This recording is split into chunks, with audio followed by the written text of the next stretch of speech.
Hi there. Today I want to talk to you about one of the most useful plugins ever. It's one of the first plugins I install every time I start a WordPress site, and it's especially useful if you are working with page builders like Elementor.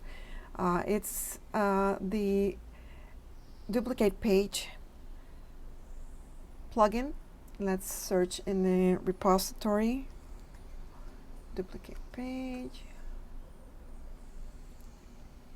And it's this one right here, and it's very easy to install. And once you have it installed and activated,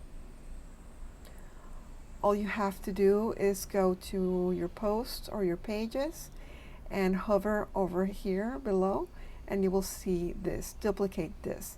And if you click on it, it will create a draft right here, and you can use your editor to make the changes. Now, the first thing I do usually is do a quick edit and change the title and add the slug so that it'll be different from this one. But after that, you can do that in posts as well and use them to start a draft.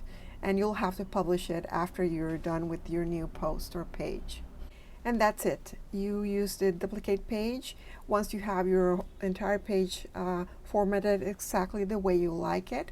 And I see here that there are some new settings, and you can use the editor that you're using, the Classic or the Gutenberg, and you can change what status it is once you duplicate it.